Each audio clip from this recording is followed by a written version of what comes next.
All right, so welcome back. Our session right now is going to be what works where we are and where are the gaps. And our presenters today are so amazing.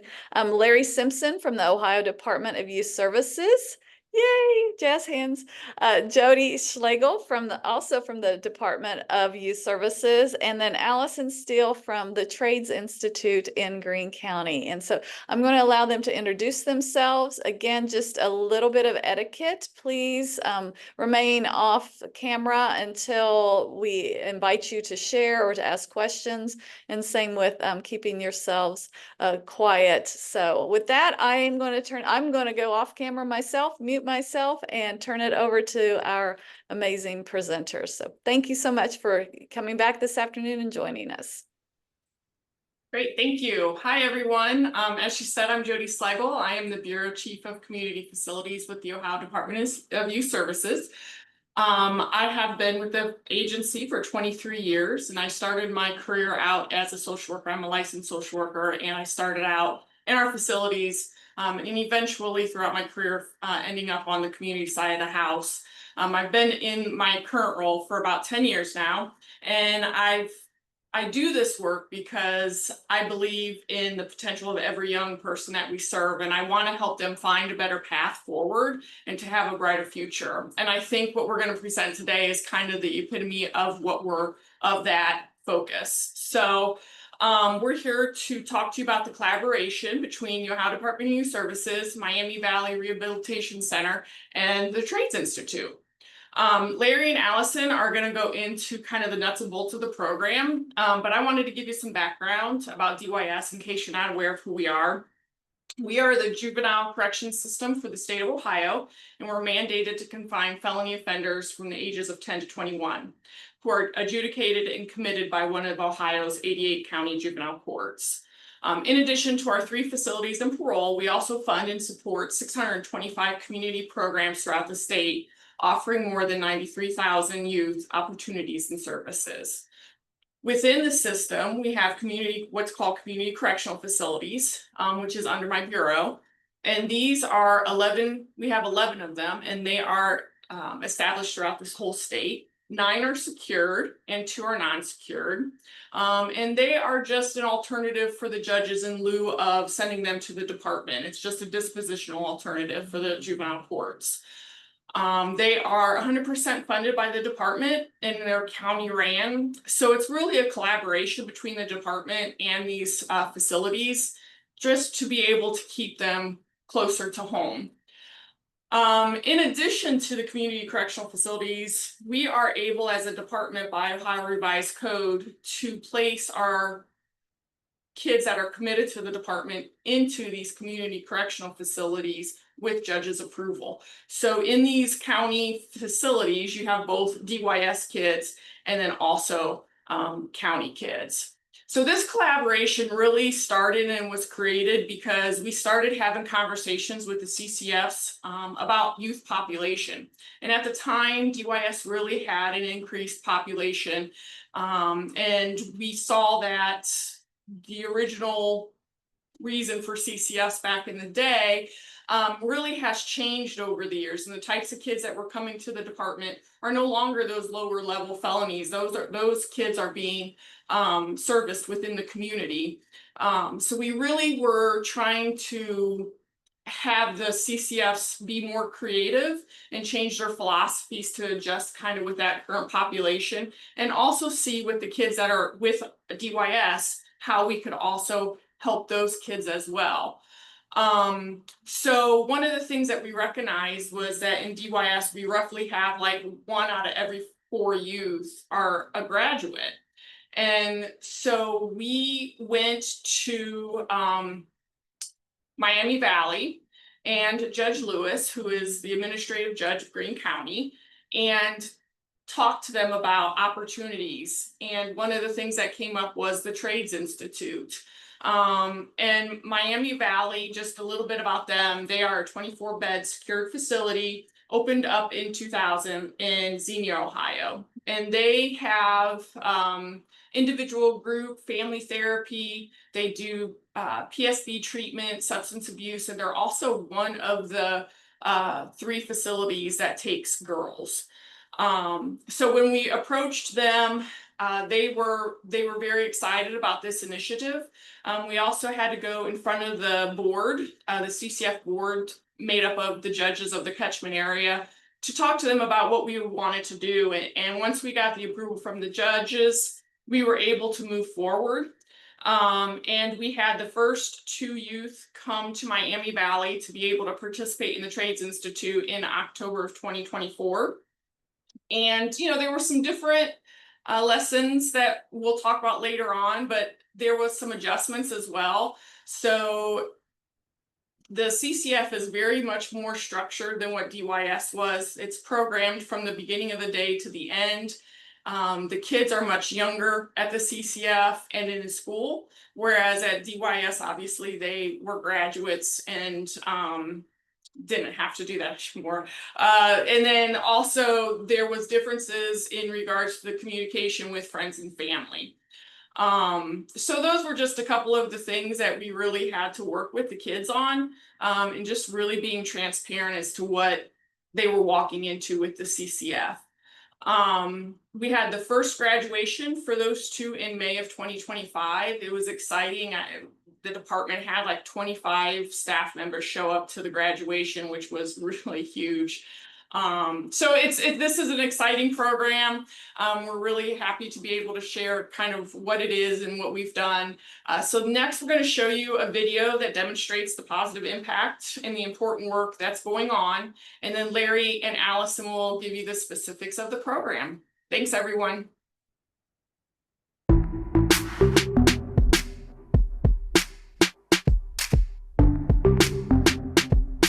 I am 18. I'm 20 years old. I'm from Cincinnati, Ohio. From Dayton, Ohio. From Columbus, Ohio. Nobody that I grew up with or was around even made it out of really high school. Chaotic. So waking up, not knowing what I'm gonna do today, break some laws, God forbid, hurt somebody. It was time. It was just time to do right. Thank God I did. Been able to sit down and take my time and lose wisely, because if I would have just been out there still roaming the streets, I'd probably be dead or with a life sentence. I really just wanted a better opportunity for myself when I get out, instead of just getting thrown out there with nothing. People recognizing that change, and a lot of just people vouching for me and willing to put their name behind me. Yeah, definitely.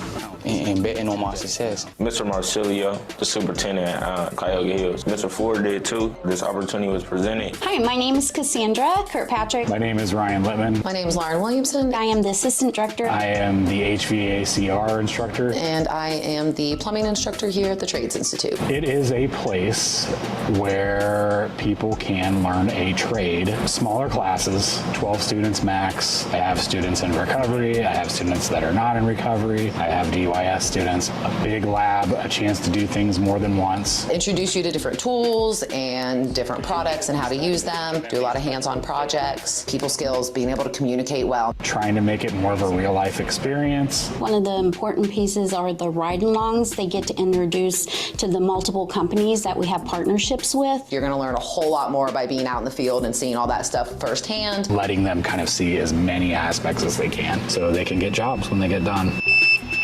So going to school, got steering coaching. They coach you through like what's going on, life lessons, finances, and just every day you can use in your life. Through the Emerge ecosystem, jobs might be available that they can work on the other days that they do not have class, and make those connections in the community that would help them in the long run of getting like a job. When I first came here, I was nervous. It's something different for me, or any type of like work on my hands. Everybody here, they pushing you, so even when you feel like you can't go or you feel like that ain't for you, they gonna always push you in the right direction. It plays a lot where you actually learning something that you actually gonna use. You can see like the long-term benefits. So when it's normally closed, you wanna read 0 ohms of resistance. It's always a comfortable space, and it's easy for you to learn. There's a lot of wisdom around there. So there's a male end and a female end, and you're doing it on both. It's different too. You get a different perspective of life. I know what's part of this here at Miami Valley. How would you describe, what goes on over there? It's good because you're not really worried about nothing extra. Like, it might be kids there that you got to interact with, but at the same time, we're like a role model to them. You know, I show them that even if you're in here, you can still accomplish something. The staff there, they're amazing. They would pull me aside and have like real conversations with me about what I'm going to do when I get out,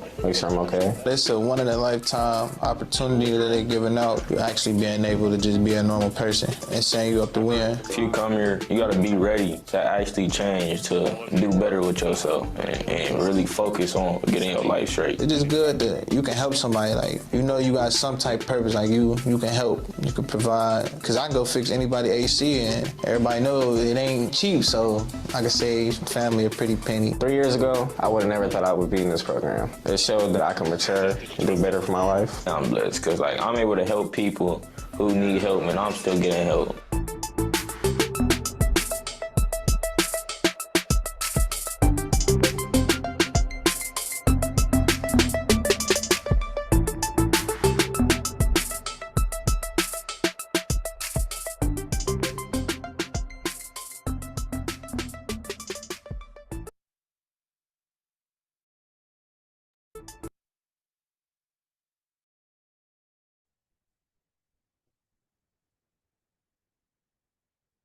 Hello, everybody. I'm Larry Simpson. I know that video never gets old, and that kind of puts everything in perspective that you can see this partnership that we're doing. But I'm a reentry administrator, and I've been with the department for over 30 years.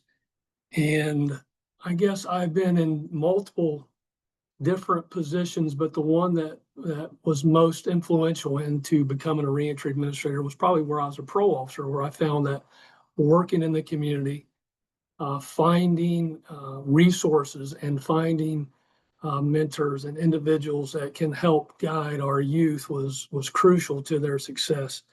And having good rapport and communication with those individuals is super important. So when our deputy director came to me about this program and basically told me what it entailed, I was all in. This is perfect. And I was happy to be a part of this. And I have to also, you know, this was out of the box. This is something that's never been done before, where we have taken an individual that's incarcerated, put them in a CCF, put them on a GPS monitor, and then let them go to a trade institute. And then at the end of the day, we pick them up and bring them back. So, you know, got to give credit to our director as well, because without her allowing us to do this, we wouldn't be in this situation where we can offer this wonderful opportunity for these young men and you know, really give them an opportunity to succeed. I want to go through some of the processes that we use and how we selected our young men to go into this unique program. And basically it was in two phases for me, because knowing that I was tasked with, you know, this first round of individuals, I wanted them to have the best chance to be successful. As you know, any kind of state program like this will be something that if it's not successful, the possibility of you not being able to do that again is pretty good. So I wanted this to be successful to give us an opportunity to make sure that we could do this again. So I was very, very careful and selective in who we chose.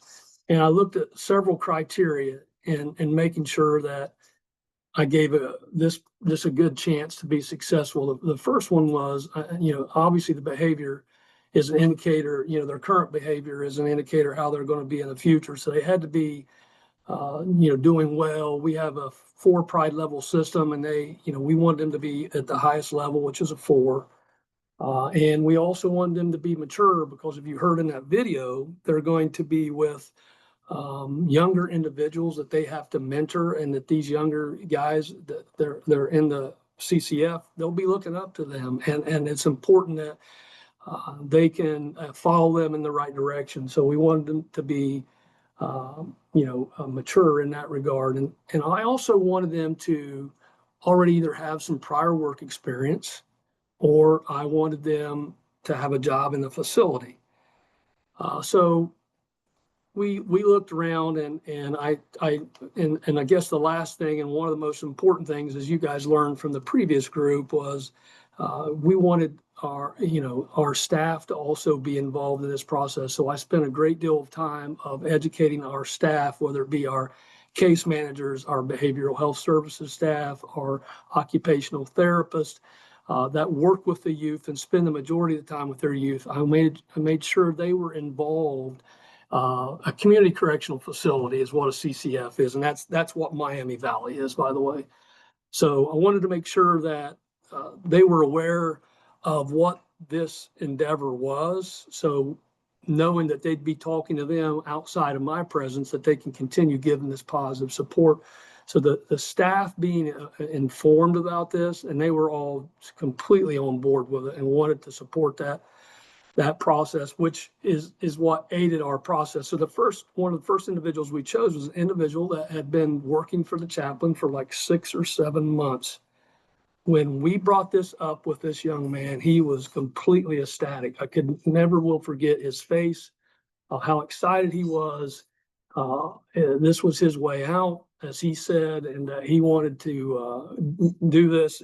There was no talking him out of it. So it was pretty easy in selecting him. The second young man took a different path, but yet was also very important that I found and learned something from, in the fact that when I initially went over this with him, he wasn't sure he wanted to do it. And I'm comfortable now with what I'm doing.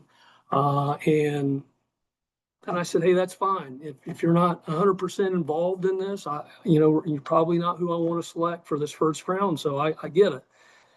And of course, the staff all knew that was working with him, and I already talked to the staff before I approached this young man.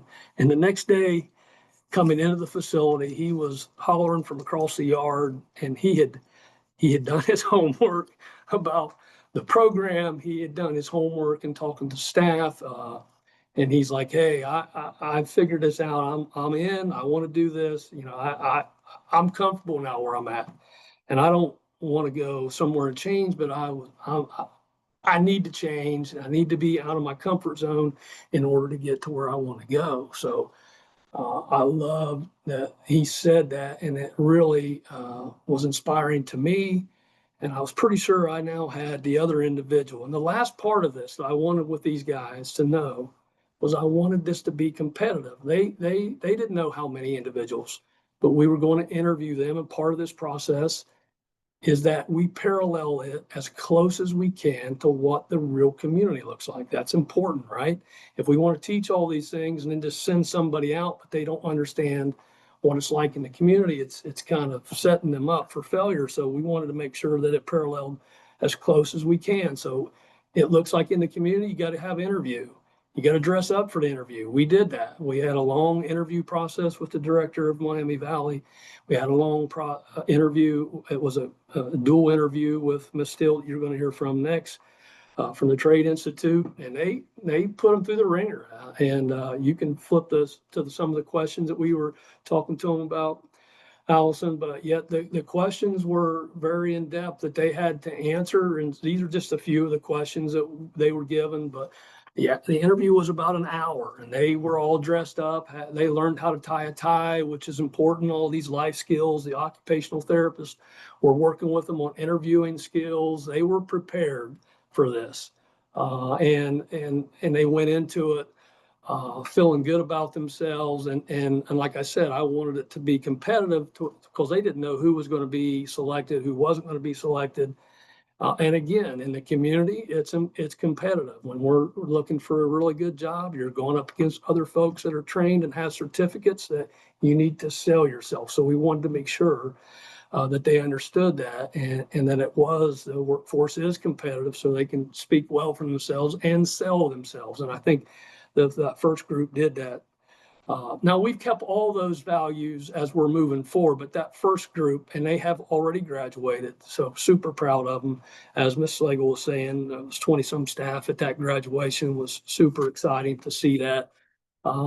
We keep a running ledger of all the graduates in our facilities.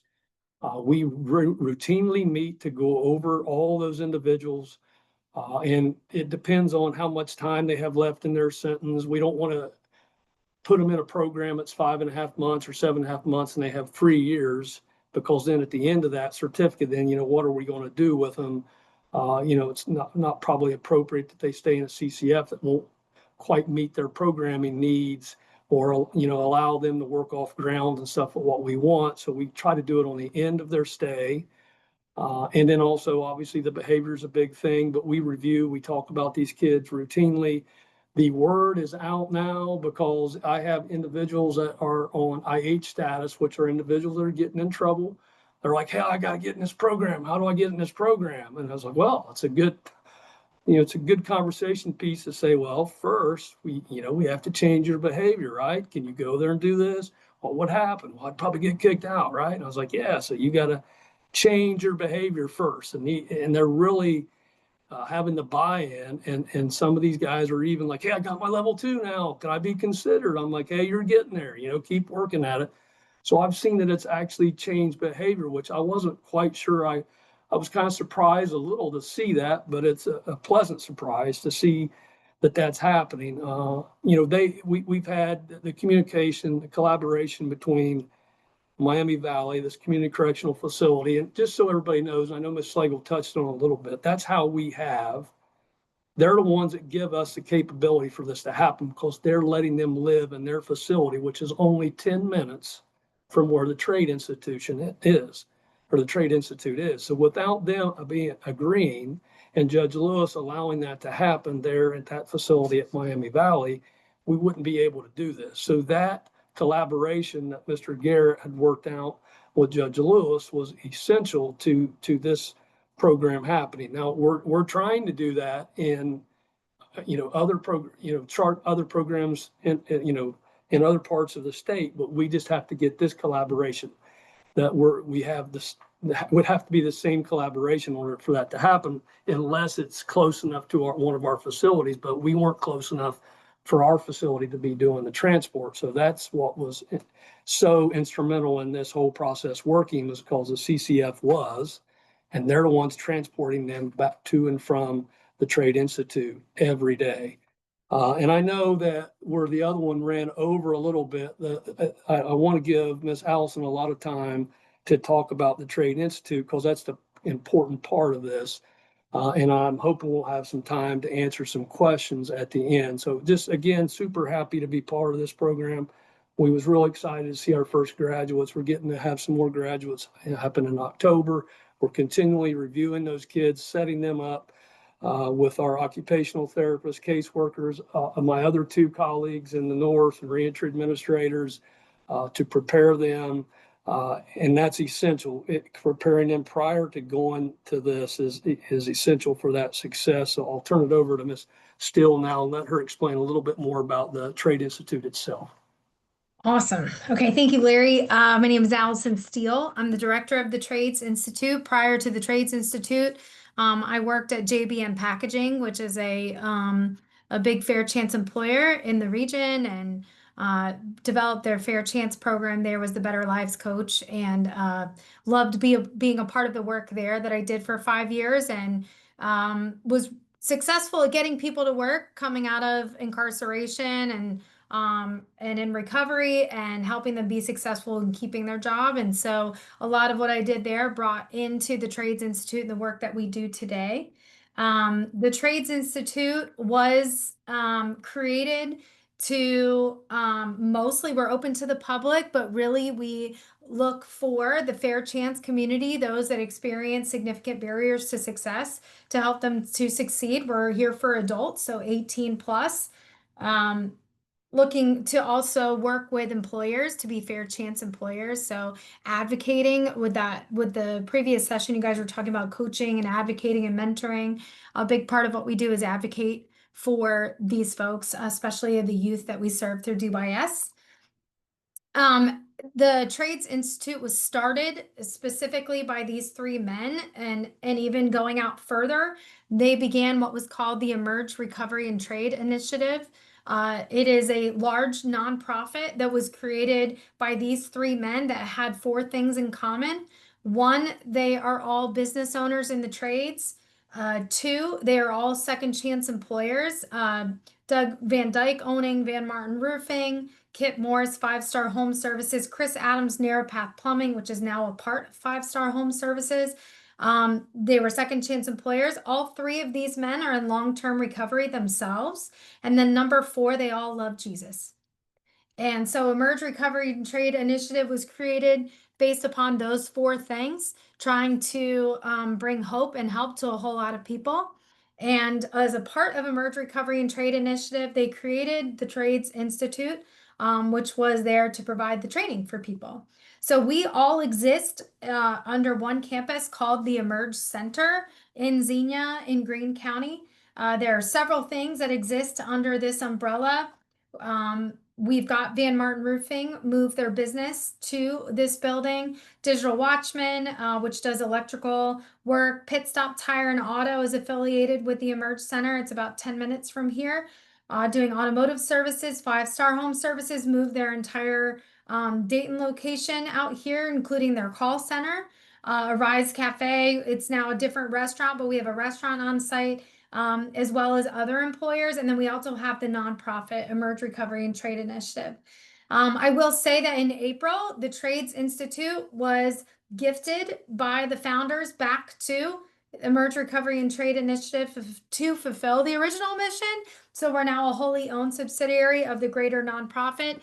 The owners, founders, they own the building, the Emerge Center, but they are not on the board of the Emerge Recovery and Trade Initiative. Just to, create that separation. They advise, they advocate, they work with, we partner with them. They're very much involved with what we do here. But we have a board that we report to.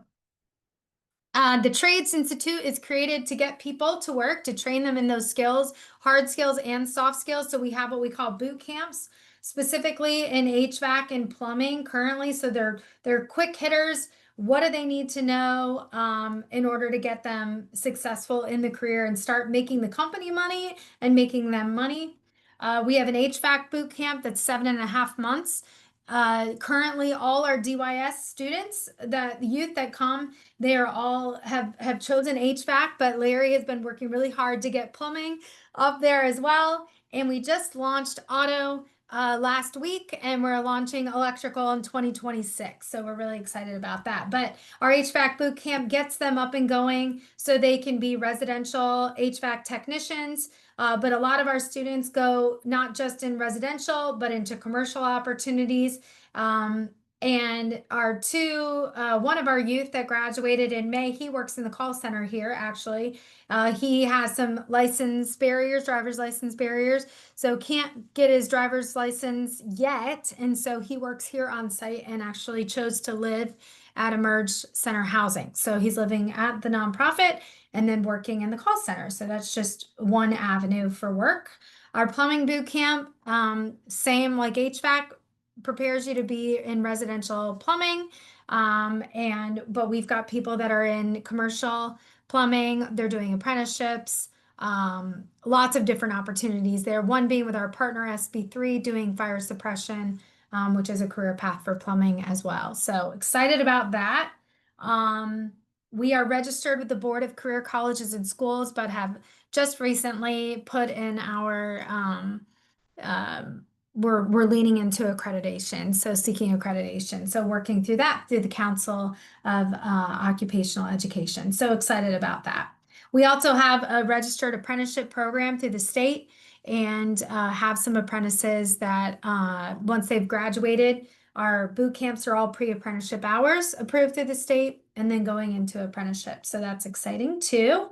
What sets us apart and makes us different and why we're really good for this community of people and the Fair Chance community, again, even though we're open to the public and we get people from everywhere, it makes us really good at our specialized community. We have custom built labs that were built by employers, designed by employers, with the employers in mind saying, hey, what is it that people need to know?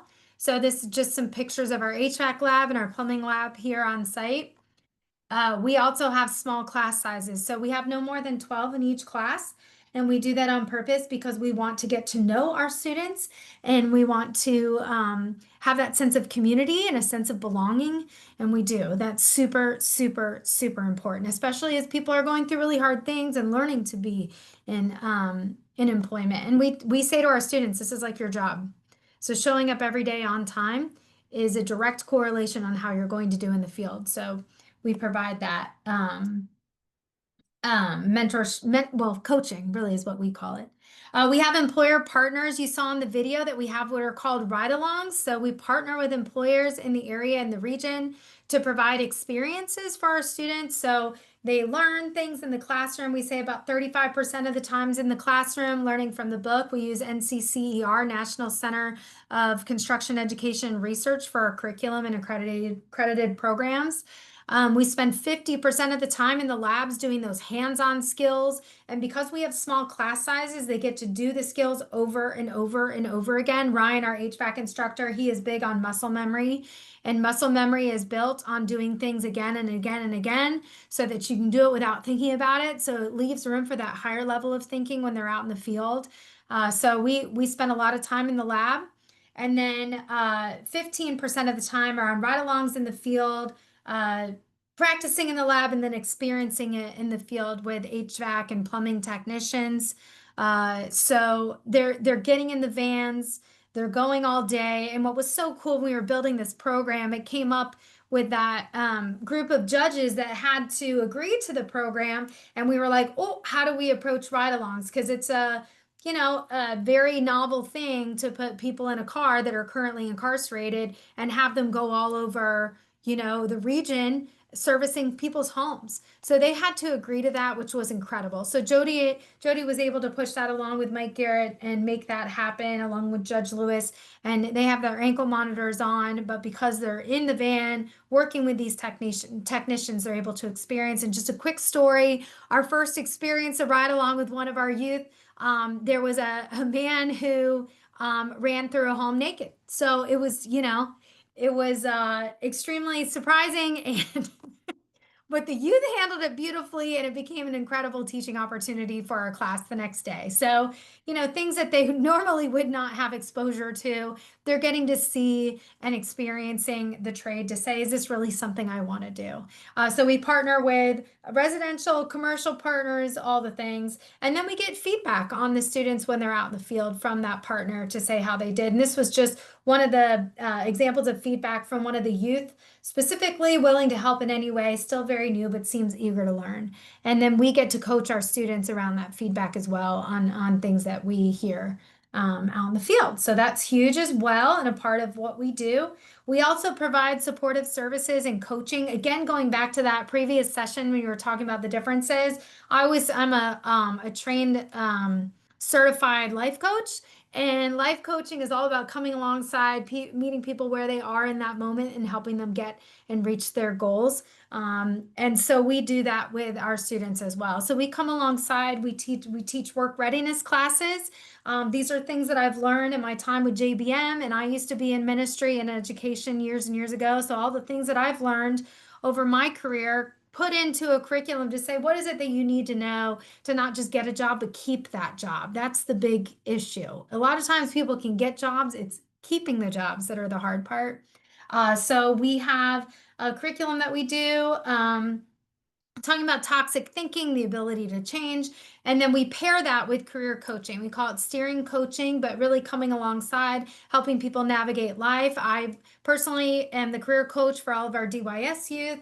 So I meet with them once a week. And just, again, I'm not a therapist. I don't go backwards. They have therapists at Miami Valley that help with those things. I'm just yet another support person that they can go to for encouragement, for how to approach situations in healthy ways and navigate life. So that's pretty awesome. And then we have healthy community. We focus on that being a huge part of what we do, having events.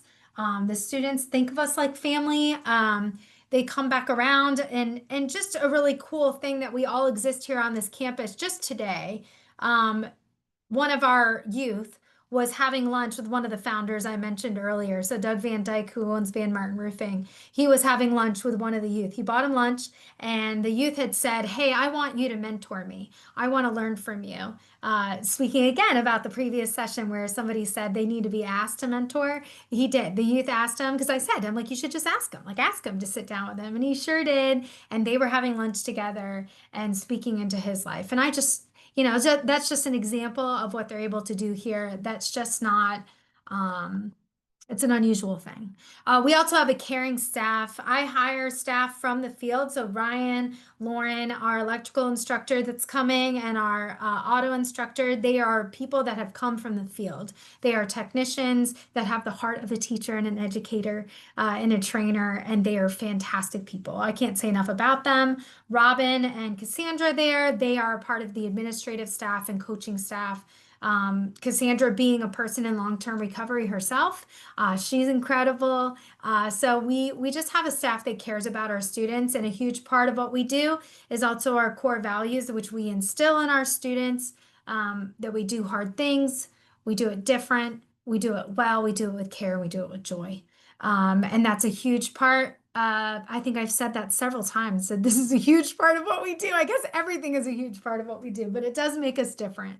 And then we call out our students. So this was one of our youth, DYS youth, that was called out by another student on core values. This dude is always seeking ways to serve others and be helpful. He's also very diligent in his schoolwork, taking the most detailed notes and more. We try and focus on not what they've done, but look at what they can do. Look at what you can do. Look at who you are today and how you're showing up. That's who we know you to be. And that's who we're bringing out the best of. And they bring it out in each other. And I love that so much.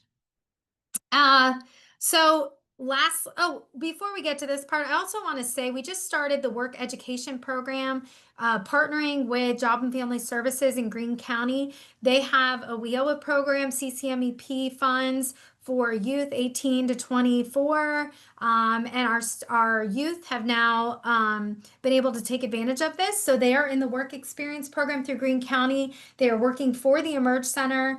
The 2 youth that we have right now are working on the days that they aren't in school. They're in school 20 hours a week. The other 20 hours they're working, and it is going awesome. I saw them this morning. They were working. They are in class this afternoon, and they were working awesome. They've gotten great feedback. They're inputting tiles in. They're doing plumbing work. It's all maintenance work. And somebody said to me the other day, every time I see these guys, they're always working. Like, I just could not be more proud. So they are earning a wage that's going into their DYS bank account for when they are released. They will get matching funds through this program. So there are opportunities in your own county that can help you support these youth. And again, just become one more person cheering them on, another person a part of their support system. So lessons learned that we have learned in this process. One is that make a circle, not a square. We talk a lot about, or I talk a lot about surrounding people in truth, but absorbing them in grace, and I think the faith-filled community specifically, this is our best thing, right? Like surrounding people in truth, but absorbing in grace, like to say, that maybe wasn't the best choice. Let me show you a different way. It takes a varied team. It takes all of us. I know Jody and Larry, I would love for you can read some of this, but Larry and Jody, can you talk a little bit about this, the varied team approach? Yeah, so we have, like I said, all CCFs take DYS step downs, and when we first started this program, I kind of handled it very similar to those other situations, and we realized very quickly that it's going to take a little bit more hand holding and to be able to pour more into these kids to make sure that we see that success. And Larry coming on board was a game changer. He is the constant for these kids. He has poured into these kids to make sure that they're successful. He's developed a great rapport with them. They're quickly reach out to him if they need anything. He even connected them with staff that they were close to at the beginning, just to keep them encouraged to stay, because it is a transition. It is tough. There's a lot of differences between the two facilities, DYS and the CCF. And so Larry even connected to them with some of the staff back at Circleville where they were at, just as a support for them. And then with Allison and everything that she does and the coaching, I mean, just that it took all of us to really pour into these kids to make sure that they were successful in this program. And so it definitely takes more than just one person. It takes a whole bunch just for that encouraging encouraging words for them. Yeah, thanks, Jody. And I know we're running over time, but it's a good story to hear. But one of our young men that was getting pulled in a different direction by family and family, they just wanted him to come home at the earliest that he could come home. And but yet, I think it was important that all the staff was supporting him. It's like, hey, it's okay for you to do for you. This is your life, right? And that, it's okay to if you don't go home right now. And he even turned down a judicial release or early release to finish the program, to go there and finish the program. And of course, he was the first one I was telling you about earlier that said, "Oh, I'm all in. This is my way out." That's that guy. And so again, you get outside factors that you don't always anticipate that could really derail something. So if we're not all talking, I mean, Allison and I text each other, phone calls, and that's unheard of for somebody in a trade institute to have that direct line of communication. But whether it be parole officers, whether it be, all, CCF staff, Jody that works for Jody, stopping by, seeing the youth, also checking on them. It's important that we all support each other in this process and that we were all communicating so we know what's going on. So thank you for adding that, Jody. Yeah, we're redefining a family or a community, like healthy community. And we've earned the right to say hard things due to relationships. So there have been times that I've had to call Larry, like, hey, can you make a visit? Because he needs to hear the dad lecture or whatever. And he's been able to say hard things from his vantage point. He has the unique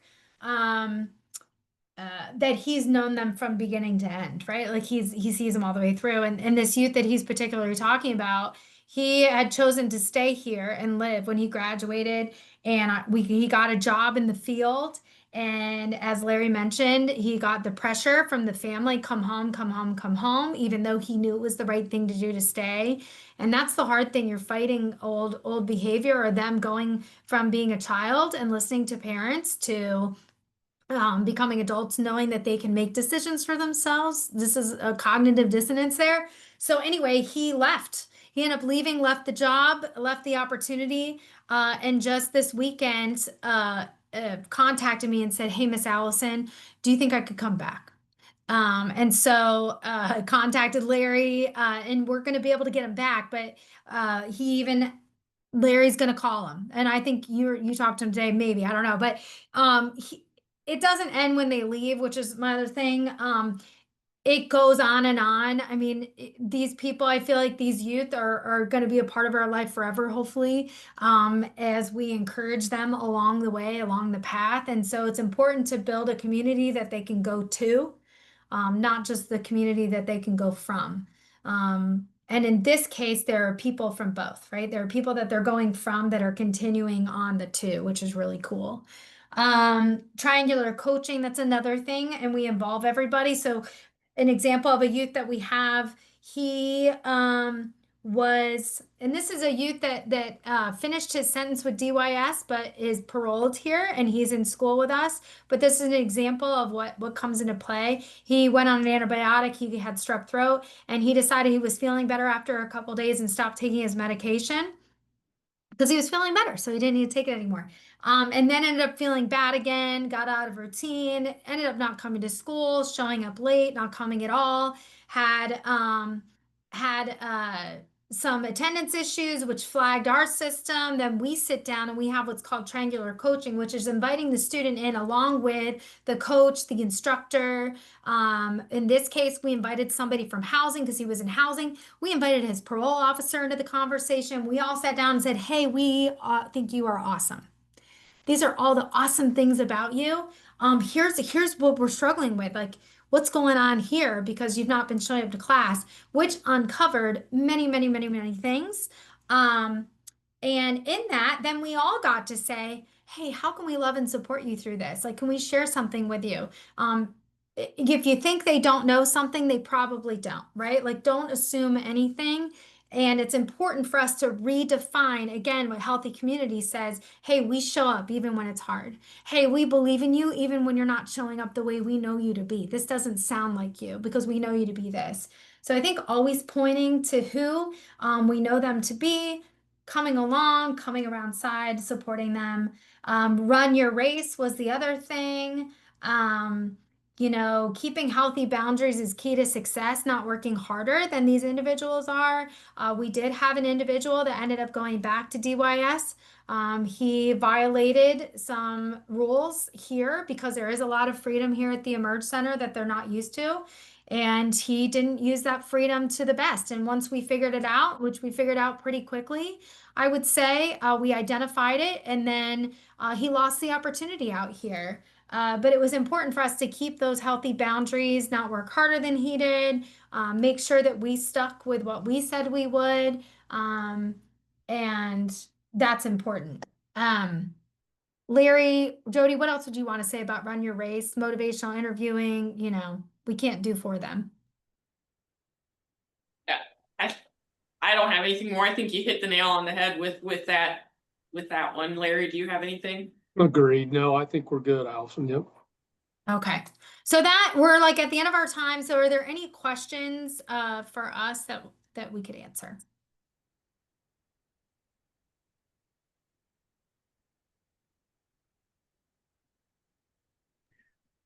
I like Ernest's comment in the chat, all hands on deck approach. Yes. Yes, very much so. Yeah. And they also started a mentor program, DYS did, where we've got Rory Nichols, a former Ohio State football player. I'm a Michigan fan, so it's a struggle for me, but I still welcome Rory. We're friends. But he comes in, meets with the guys once a month too, which is really cool. So. Yeah. Excellent. All right. If you could all put your email in the chat, that would be lovely. Sure. You might be recruiting some more sites here. So, and what I hope we understand, again, we're a little over time, is this is a model, right? It's going to look a little differently in your community, but those last key lessons, those are principles and concepts that apply anywhere with any kind of programming or any kind of relationship, even just healthy relationship building, right? I mean, those things are important. So yes, we appreciate you sharing this, and lots of kudos in the chat of people not knowing about it, being inspired by it. So that's what we really hope, is that you learned a little bit more about what is happening. Ohio is very innovative in its reentry efforts, both at the youth level and at the adult level. And so we hope that you're inspired, but we also hope that you will act as well. So thank you all for putting your emails in the chat. What I really meant to ask our presenters to put their emails in the chat. So thank you for that. But thank you all for that. So that if you have questions to them following this session, again, we're out of time. You can reach out, and I'm sure they would be happy to coach you along in the process of